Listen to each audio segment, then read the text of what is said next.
Hello, welcome to Waka Waka Breaking It Down. Today we're going to be continuing our practice with radians, and there's a video that I made that explains what a radian is and how you do coterminal angles and reference angles and converting from degrees to radians, radians to degrees.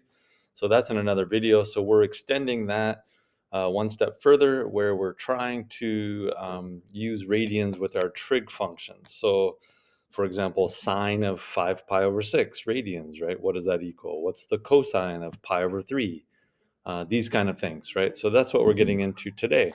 So I want to start with the unit circle. Um, this, like the key to all the trig functions is really the special right triangles. So being able to see those, which is an extension of the reference angles, is really, really important. So I like to use the unit circle. The special right triangles are built into this. So let's say you had a pi over 6 angle, and you can see that right here is the angle. We're going to be working with radians because we want to get used to radians.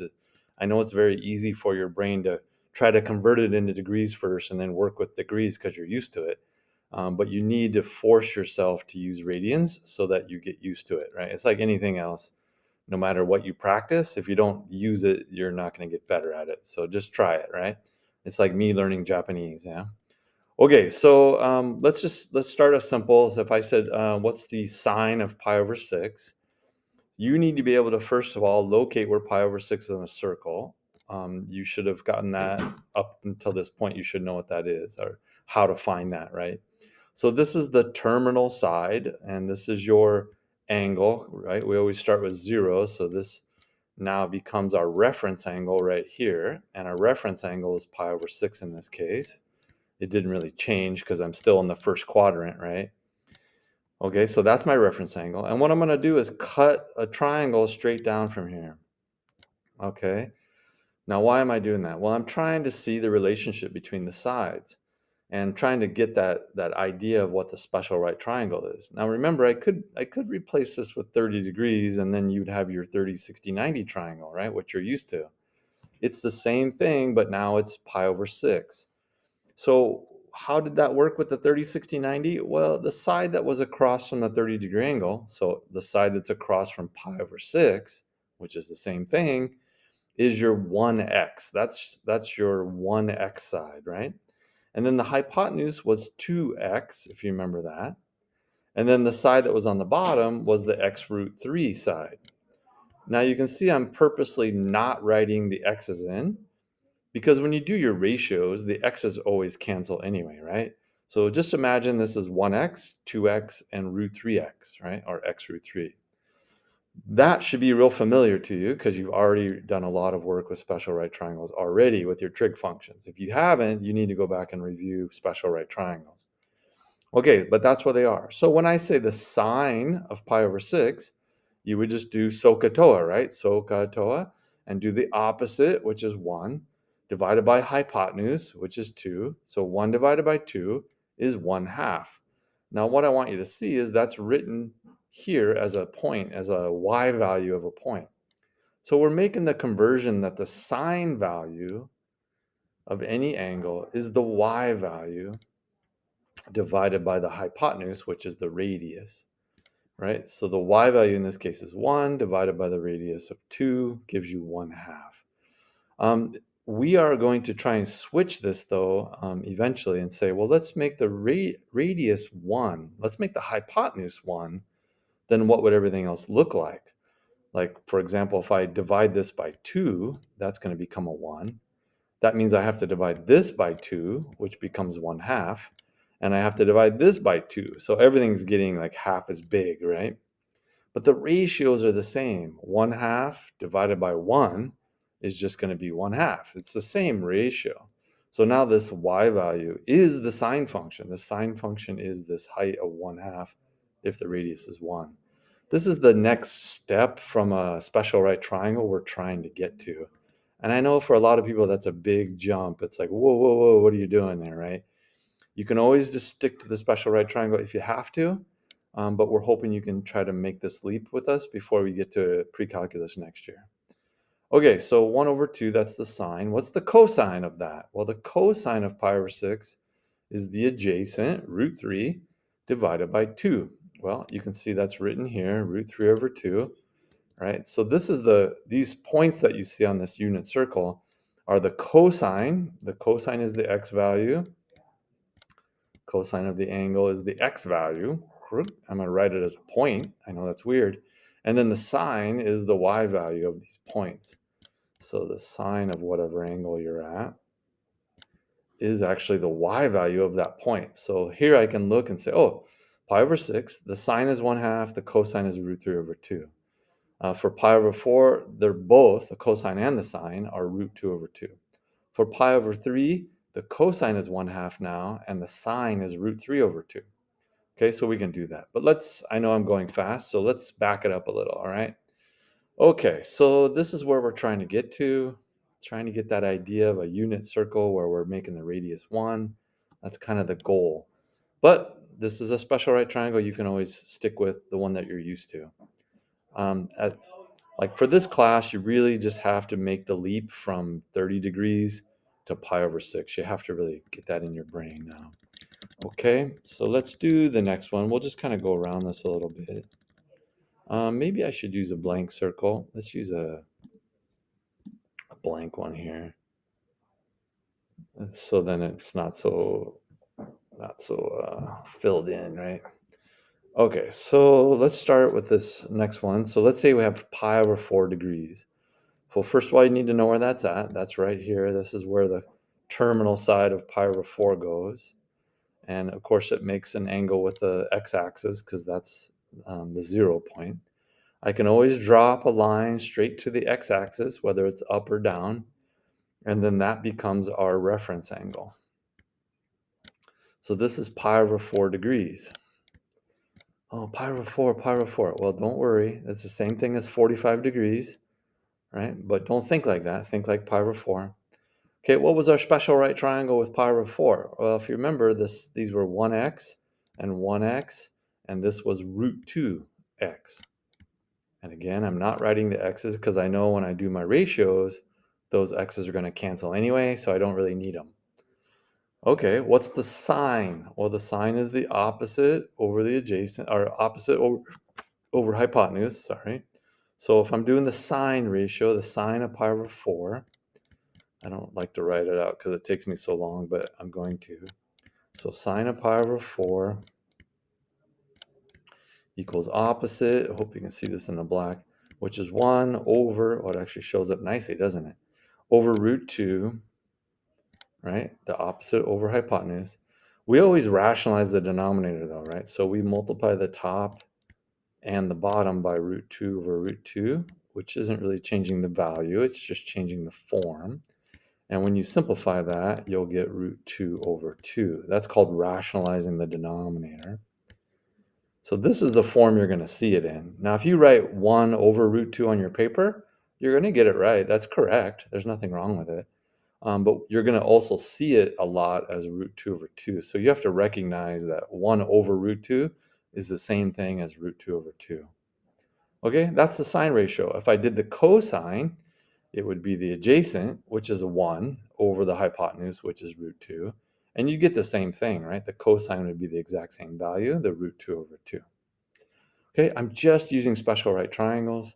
It just gets a little more complicated now when we jump to different quadrants.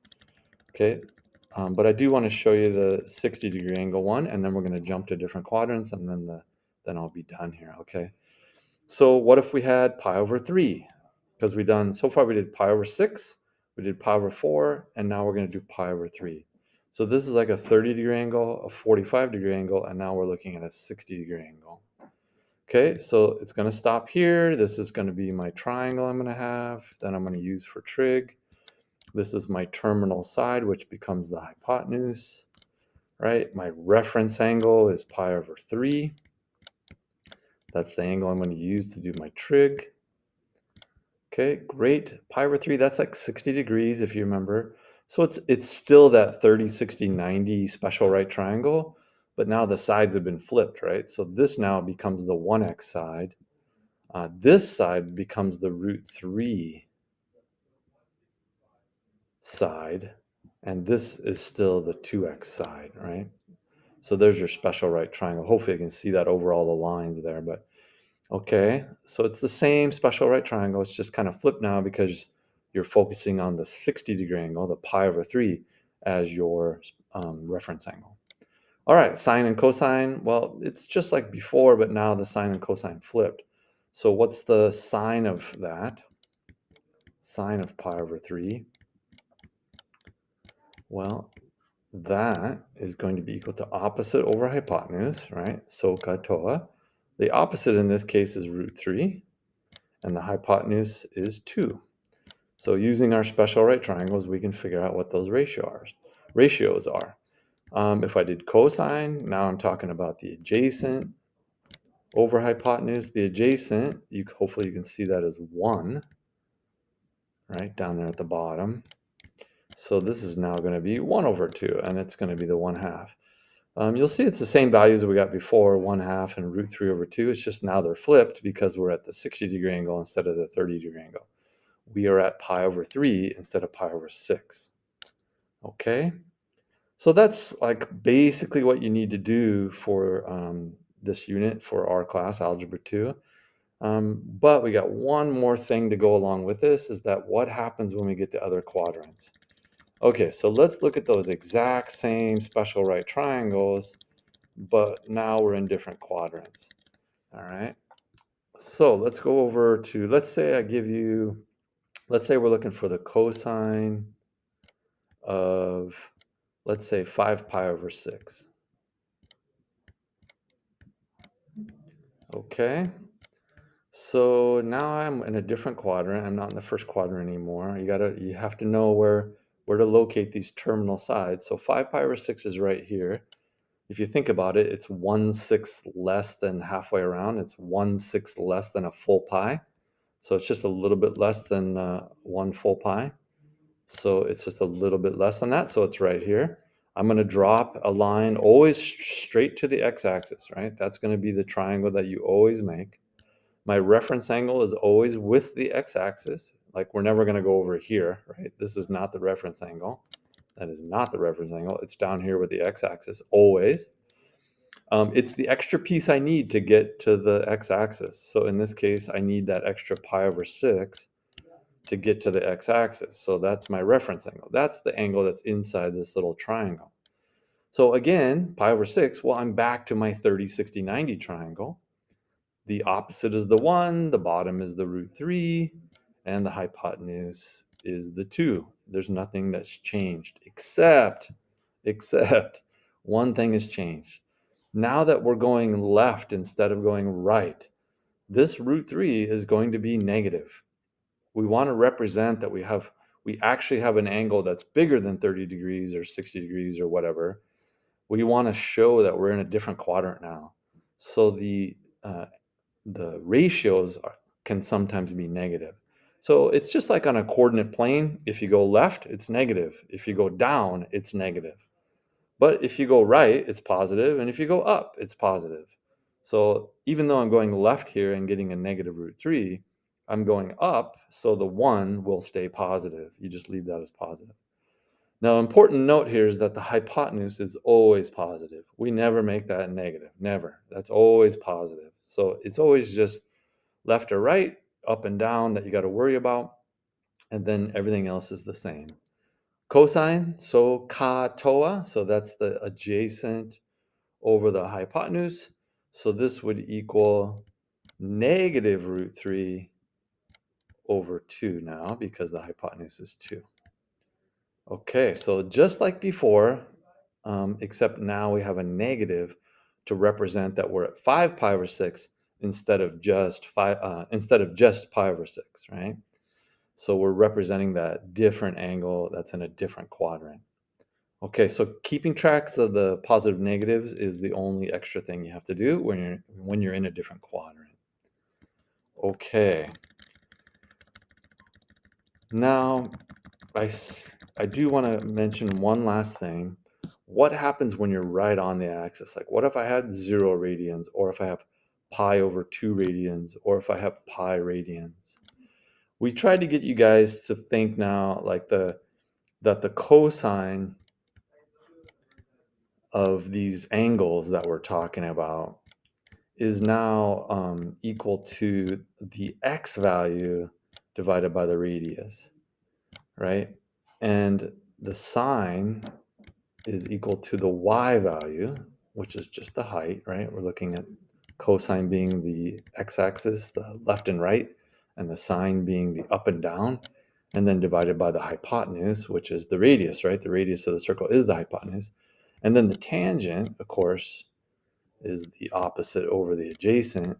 But if you think about it, opposite over adjacent is the y value divided by the x value. So this is how we want you to think now, right? And it's really, really important that you can do so. All these angles then, right, you can think that way, right? All these special right triangles. But what happens when you get right on the axis? I don't have a triangle anymore. It's like the triangle kind of collapsed on itself. And if I try to draw a line down and make a triangle, it just isn't there. There is no triangle, right? But the point is still here. So like if I were to remember, we're trying to get you guys to start thinking about what we call the unit circle, where the radius is 1 all the way around this. And we're not talking about the hypotenuse being 2 anymore, or the hypotenuse being root 2 anymore, anything like that.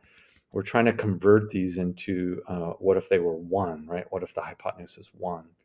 So we want you to start thinking about unit circle. Whoops, I didn't want to erase that. So this is y over x. So when I look at this point and I think about it as a unit circle, that means if this is a radius of 1, then that means this is 1 to the right and 0 up. That's the point on that circle. So when I say what's the cosine, well, it's the x value divided by the radius or the hypotenuse. Well, the x value is 1, so the cosine of, we can say 2 pi. I could say 0 radians, but I could also say what's the cosine of 2 pi radians? Right? What's the cosine of that? And that's going to be the x over the r. So the x is the 1. The radius is 1. So it's always going to be 1 if we think in these terms. And that actually makes it easier on us because we're always dividing by 1. We don't have to worry about it. Okay, 1 divided by 1 is just 1. So the cosine of 0, or the cosine of 2 pi, is just 1. It's the x value. What's the sine? Well, the sine, sorry, it takes me a while to write these out. So the sine of 2 pi is the y value over the radius. So the y value in this case, you can see it there in the point, right? The y value here is 0. So we're going to take 0 divided by the radius, and the radius is 1. So 0 divided by 1 is just 0. So if I say, what's the sine of 2 pi? You just say 0. What's the cosine of 2 pi? Well, it's 1. And you just look at that. The point on the unit circle is the cosine and the sine. And that's kind of the leap we're trying to get to. It's like the last big step for mankind, right? For humankind. Here we go. So 1, 0. So cosine is 1, sine is 0. As we go around the unit circle, let me put the filled in version back up. Sorry. I got to erase all this stuff first. Okay. Let me go to the filled in version, right? So if we kind of have that in mind that we're going to make the radius 1 all the way around, then we can just look at these points and go, the first value is the cosine, right? And the second value, the y value, is the sine. So I know that the cosine of pi over 6 is root 3 over 2, and the sine is 1/2. As you go around, same thing, right? We've already done these first ones, so we should be able to realize that there's that connection, right? When I get to pi over 2, and that's kind of my point right now, the cosine is going to be 0, and the sine is going to be 1. When I get to pi radians, the cosine is going to be -1 because you're going left 1, and the sine is going to be 0 because I'm going up and down 0. When I get to over to 3 pi over 2, right, the cosine is going to be 0, the sine is going to be -1 because I'm going left and right 0, and I'm going down 1, right? So it's a -1 for the sine. So this cosine sine idea is what we want you to kind of make the leap to, right? Now, how do I do tangent? How do I do tangent? Well, remember we said tangent is the y over the x.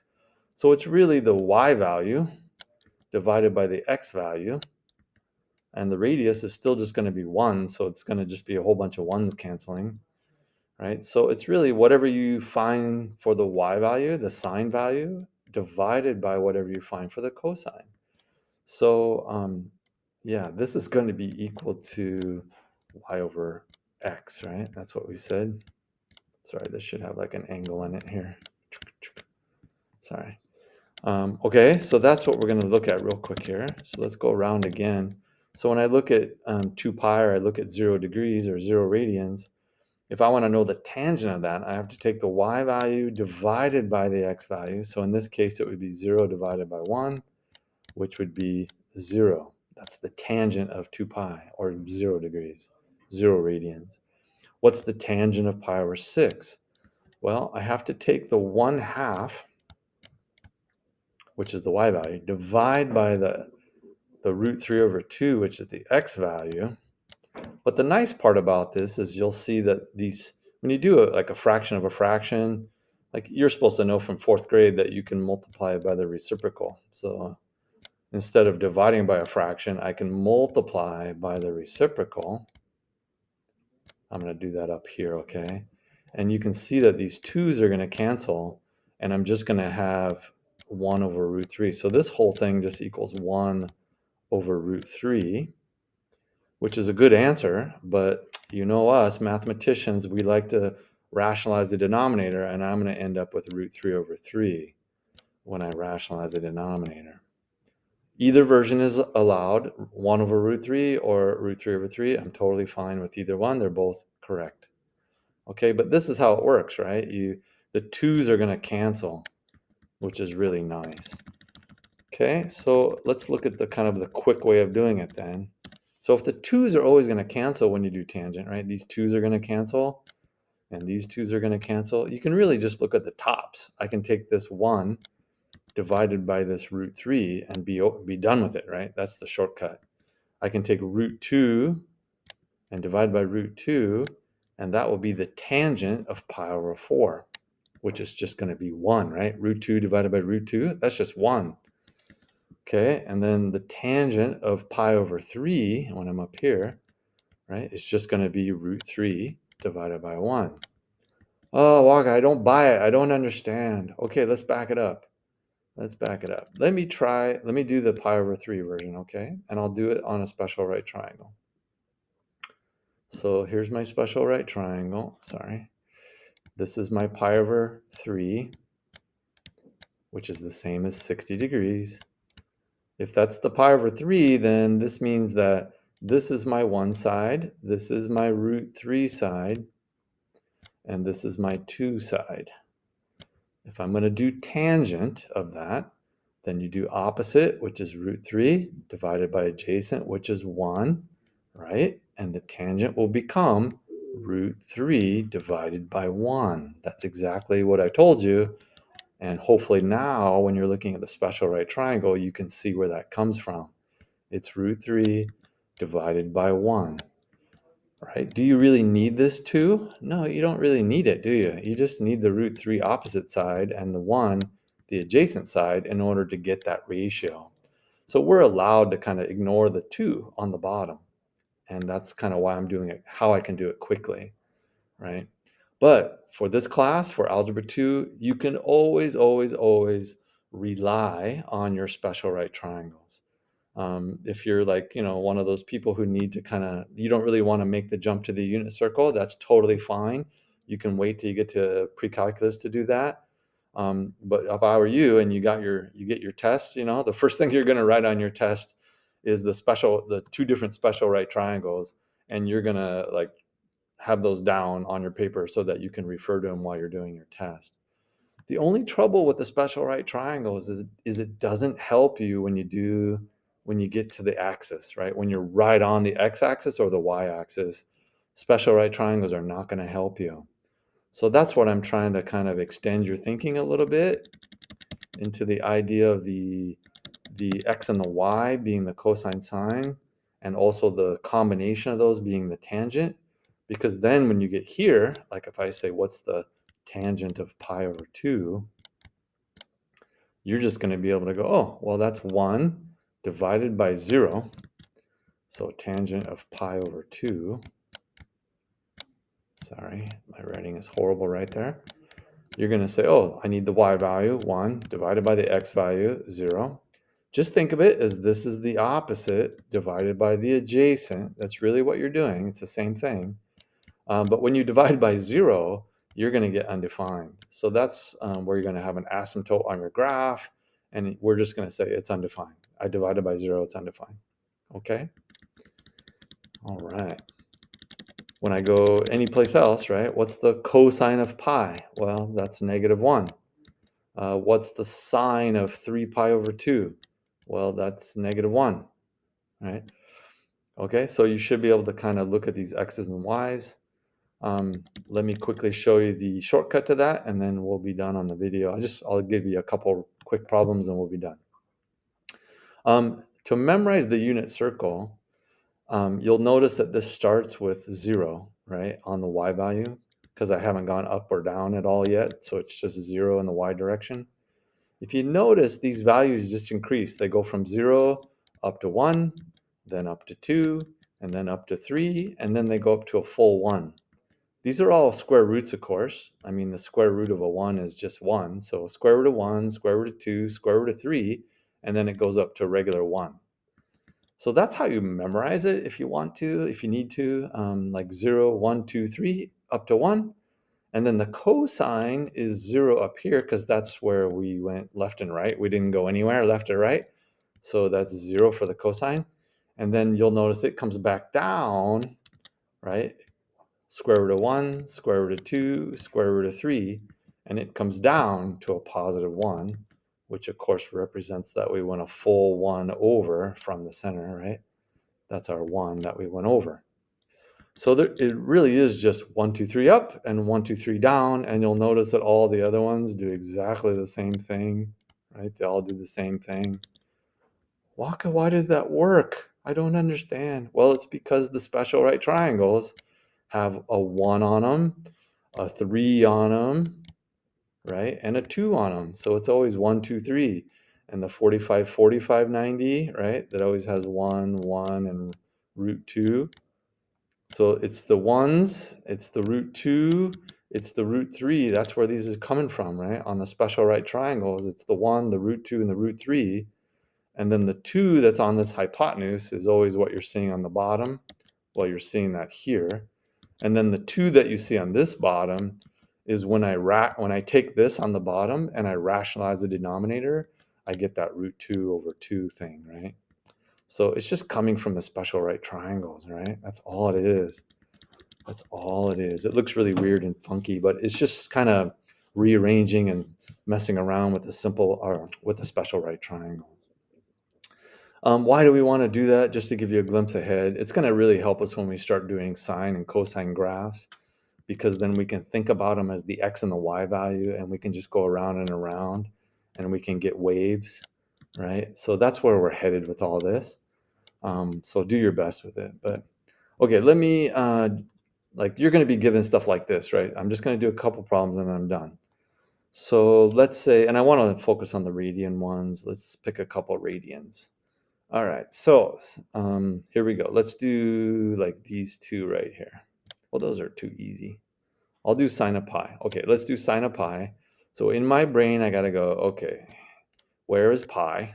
So what angle is that? That's this. Then I have to think about like what special right triangle do I have or what point do I have? This is not a special right triangle, but I can think about the point being -1, 0, correct? Like if that was on a xy plane. Okay, so think about it as -1, 0. The sine is the y value. So the y value in that case is just 0. So the answer to sine of pi is just 0. Okay, that's number 15 there. Let's jump over to number 20 here. Okay. 11 pi over 6, and I want the sine of that. Okay, so let's make a little picture. I always make a little picture. Even I make a little picture. And then I think to myself, where's 11 pi over 6? That's a little bit less than 12 pi over 6. 12 pi over 6 would be all the way around. So I just have to be a little bit less than that. So I'm over there in that fourth quadrant. The reference angle is pi over 6. And I can make my little special right triangle right there using pi over 6 as my reference angle. If you need to. Is it a special right triangle? You bet. So it's 1 over here, it's 2 on the hypotenuse, and it's root 3 on this side. And that's up to you. You have to be able to know which one's the 1 and which one's the 2 and which one's the root 3 based on your reference angle of pi over 6. Okay, now I'm doing the sine. So the sine is the opposite over the hypotenuse, which is 1/2. Did I forget something? Yes, I did. Remember, when we're in a different quadrant, I have to think about either going left and right or up and down for the negatives. In this case, I went to the right, so the root 3 is positive, but I did go down, so the 1 is a negative. So this is actually a negative 1/2 because I went down, right? Okay, so the sine of 11 pi over 6 is negative 1/2. Looking at the unit circle, sorry, let me erase that. Remember, we were 11 pi over 6, so that was down here. And you can see how as I go from 0, I can go down, right? And go 1, 2, 3 this way. From 0, I can, just go 0 and then go 1, 2, 3. So this was my 1/2, and we went down, so it's a negative 1/2. So that's represented on the unit circle. Again, it's just a special right triangle though. That's where it comes from. It's just using that special right triangle. Okay, let's maybe one last one, maybe one with a tangent or something. Oh, let's do this one, number 30. Okay, tangent of negative 5 pi over 4. And last problem, this will be the last one I do. Draw a little picture. Okay, I'm going negative now, so I have to go clockwise. 5 pi over 4. So 4 pi over 4 would be all like halfway around. And then 5 pi over 4 is going to go, like that's going to go one more pi over 4 over here, right? So I'm going to end up right here with a reference angle of pi over 4, right? This reference angle is pi over 4. That's the same thing as 45 degrees. So I have my 45, 45, 90. It's the same thing, but think in terms of pi over 4. So this is my 1, 1, root 2 situation when you're thinking about special right triangles. Okay, remember going left is negative, so that's going to be a negative 1 there. Going up stays positive, and the hypotenuse is always positive. I'm looking for tangent, so I want the opposite, which is a positive 1, over the adjacent, which is negative 1.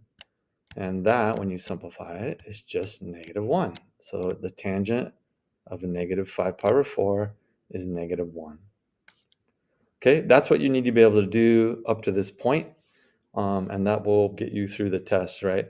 The last thing we just have to worry about now is graphing a little bit, some basic graphs, and then we also have solving the other way, like when I give you the ratio and you have to go backwards and find out what the angle is, right? That's the last two things we have to do in this unit for Algebra 2. So good luck and practice, practice, practice.